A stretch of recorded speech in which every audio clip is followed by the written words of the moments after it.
নমস্কাৰ এই মুহূৰ্তত আহি পৰিছে ৰাতিপুৱাৰ কেইবাটাও বিগ ব্ৰেকিং নিউজ। আজি 11 ডিচেম্বৰ আৰু এনে ধৰণৰ খবৰ নিতৌ চাবলৈ ভিডিঅ'টোত এটা লাইক কৰি চেনেলটো সাবস্ক্ৰাইব কৰি দিব লৈছো ৰাতিপুৱাৰ প্ৰথমটো খবৰ। এটা পলিটিকেল ব্ৰেকিং নিউজ। 10 কোটি টকাত বিক্ৰী হয় কংগ্ৰেছৰ নিৰ্বাচনী টিকট। এই মন্তব্য কৰিছে মুখ্যমন্ত্ৰী হিমন্ত বিশ্ব শৰ্মাই। ৰাজ্যত ক্ৰমাগত বিধানসভা নিৰ্বাচন, কিন্তু নিৰ্বাচনৰ পূৰ্বে কংগ্ৰেছৰ বিৰুদ্ধে মুখ্যমন্ত্ৰী আনিছে ভয়ংকৰ অভিযোগ। কংগ্ৰেছৰ একোটা নিৰ্বাচনী টিকট বিক্ৰী হয় 10 কোটি টকাত। কংগ্ৰেছৰ 22টা সিটত দাম উঠিব 10 কোটি টকালৈ। ইতিমধ্যে 1 কোটিকৈ প্ৰাৰ্থীৰ পৰা এডভান্স বিচাৰিছে কংগ্ৰেছে। মুখ্যমন্ত্ৰী অভিযোগৰ পাছতে ৰাজ্যৰ ৰাজনীতিত এতিয়া চাঞ্চল্য। ইয়াৰ পাছৰ খবৰ, বহু বিবাহক লৈ কঠোৰ হৈ পৰিছে মুখ্যমন্ত্ৰী হিমন্ত বিশ্ব শৰ্মা। এতিয়াৰ পৰা কোনো পুৰুষে দ্বিতীয় বিবাহ কৰিলেই দিয়ক অভিযোগ। কোনো পুৰুষে কৰিব নোৱাৰিব অধিক বিবাহ।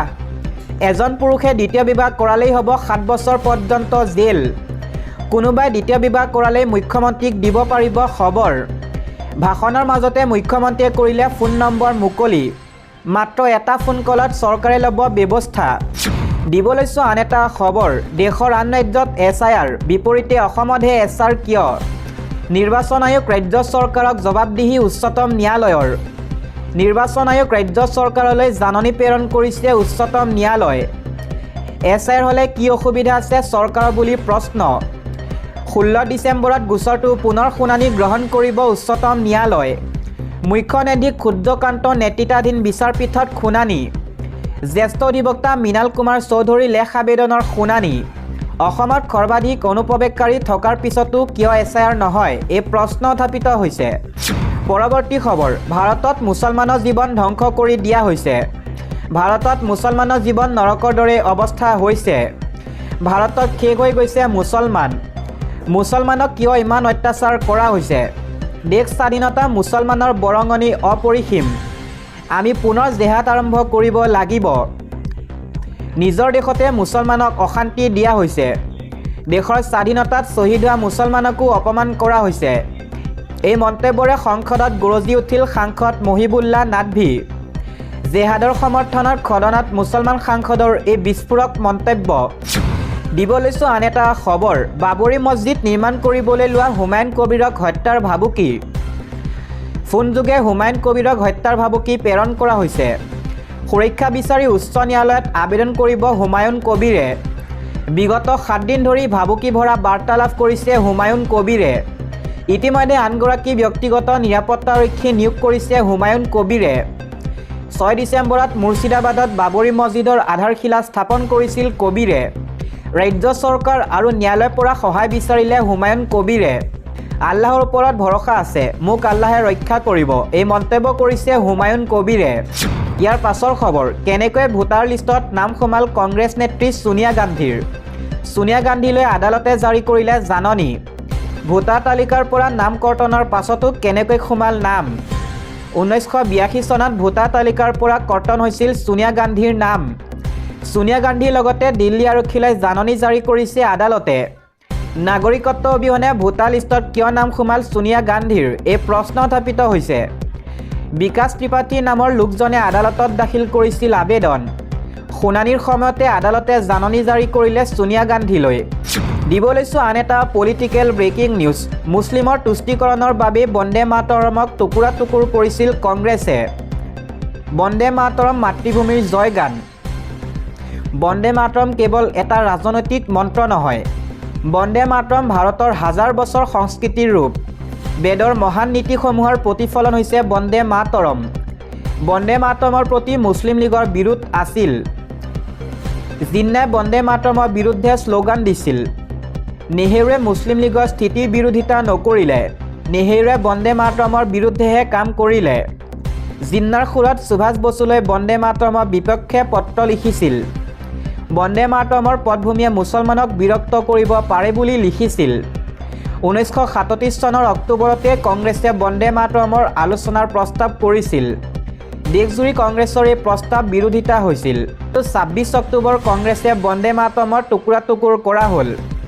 এতিয়া সাক্ষী আছে কংগ্ৰেছে এই কাম মুছলিম লীগৰ হেঁচাত কৰিছিল। দিব লৈছো আন এটা ৰাজনৈতিক প্ৰেক্ষাপটৰ খবৰ। ৰাইজৰ লগত আলোচনা কৰি নতুন অসমৰ পৰিকল্পনা কৰিব কংগ্ৰেছে, এনেদৰে মন্তব্য কৰিছে সাংসদ গৌৰৱ গগৈয়ে। এজন নেতাৰ কথাৰ পৰিৱৰ্তে সকলো দলৰ নেতা পৰামৰ্শই প্ৰাধান্য পাব বিৰোধী ঐক্য মঞ্চত।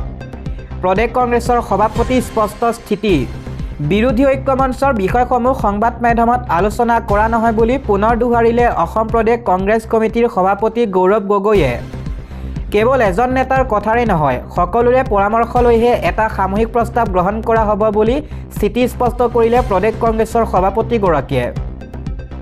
শনিবাৰে ডিব্ৰুগড়ত অসম প্ৰদেশ কংগ্ৰেছ কমিটিৰ সভাপতি গৌৰৱ গগৈয়ে কয়, কংগ্ৰেছ দল সাংগঠনিকভাৱে শক্তিশালী হৈছে, সেয়ে ৰাইজৰ ওচৰলৈ যোৱাৰ বাবে ৰাইজৰ পদূলিত ৰাইজৰ কংগ্ৰেছ শীৰ্ষক আৰম্ভ কৰিছে। ডিব্ৰুগড়ত বিশিষ্ট ব্যক্তি, জাতি জনগোষ্ঠীয় সংগঠনকো সাক্ষাৎ কৰি তেওঁলোকে ভবা সপোনৰ অসমখনৰ কথা জানিবলৈ চেষ্টা কৰিম। সভাপতি গগৈয়ে সমগ্ৰ অসমজুৰি কংগ্ৰেছে খেতিয়ক, শ্ৰমিক, ঠিকাদাৰ, উদ্যোগপতি সকলোৰে সৈতে আলোচনা কৰি কংগ্ৰেছ চৰকাৰ আহিলে কেনেদৰে কাম কৰিব তাৰ এক পৰিকল্পনা প্ৰস্তুত কৰাৰ বাবে আগবাঢ়িছে বুলি কয়।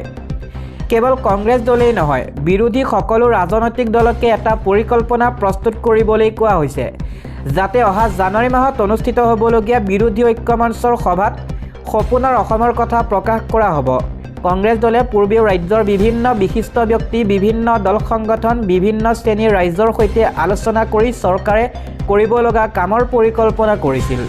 এতিয়াও কংগ্ৰেছ দলে সেই পৰম্পৰাৰে আগবাঢ়িব বিচাৰিছে। অসমৰ ৰাইজৰ লগত আলোচনা কৰি নতুন অসমৰ পৰিকল্পনা কংগ্ৰেছ দলে কৰিব বিচাৰিছে। এইদৰে কৈ অসম প্ৰদেশ কংগ্ৰেছ কমিটিৰ সভাপতিগৰাকীয়ে। বিজেপি চৰকাৰক তীব্ৰ সমালোচনা কৰি সভাপতি গগৈয়ে কয়, অসমত বৰ্তমান ৰাজতন্ত্ৰ চলিছে। দিছপুৰৰ ৰজাই যি ইচ্ছা সেই কামেই কৰে। চৰকাৰী বিষয়ে যদি প্ৰতিবাদ কৰে সি 108 কৰ্মচাৰী হওক, পলিটেকনিকৰ ফেকালটিয়ে হওক, কেৱল মাত্ৰ প্ৰতিবাদ কৰিলেই চাকৰিৰ পৰা অব্যাহতি দিছে। আমি ৰজাৰ দৰে থাকিব নিবিচাৰোঁ, সেৱকৰ দৰে থাকিব বিচাৰোঁ। সেয়ে ৰাইজৰ পৰা পৰামৰ্শ লোৱাটো কংগ্ৰেছ দলৰ আদৰ্শ আৰু পৰম্পৰা।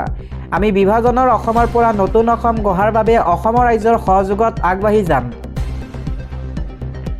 এই ক্ষেত্ৰত অসমৰ ৰাইজৰ সহায় সহযোগিতা বিচাৰিছোঁ।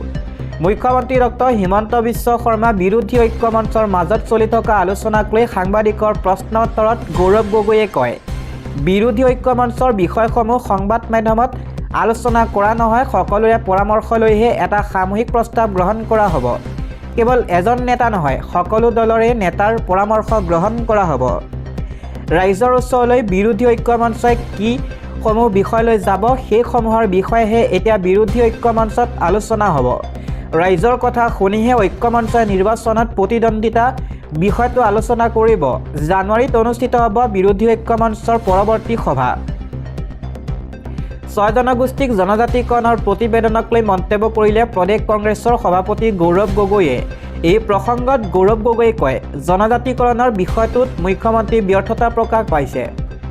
কংগ্ৰেছ দলৰ স্থিতি স্পষ্ট, অসমৰ 6টা জনগোষ্ঠীয়ে জনজাতিকৰণ পাব লাগে।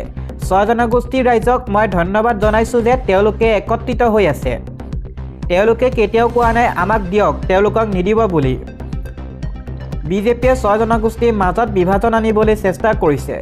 অসমৰ বৰ্তমানৰ জনজাতিসকলৰ অধিকাৰত কোনো ধৰণৰ ক্ষতি হ'ব নালাগে। এই স্থিতি পূৰ্বৰ পৰাই কংগ্ৰেছৰ আছে। সকলোৰে মনত সন্দেহ নথকাকৈ জনজাতিকৰণৰ ক্ষেত্ৰত প্ৰস্তাৱ দিয়াত বিজেপি চৰকাৰ ব্যৰ্থ হ'ল। অসমৰ ৰাইজে এতিয়া বুজি পাই আছে, হিমন্ত বিশ্ব শৰ্মা অসমৰ মুখ্যমন্ত্ৰী হৈ থকা দিনত জনজাতিসকলে নিজৰ অধিকাৰ নাপাব, অসমৰ 6 জনগোষ্ঠীয়েও নিজৰ অধিকাৰ নাপাব। সংবাদ মেলত সাংসদ প্ৰদ্যুৎ বৰদলৈ, প্ৰাক্তন সাংসদ প্ৰবণ সিং ঘাটোৱাৰ, প্ৰাক্তন মন্ত্ৰী পৃথ্বী মাঝি, প্ৰণতি ফুকন আৰু কেইবাজনো কংগ্ৰেছৰ শীৰ্ষ নেতা উপস্থিত থাকে।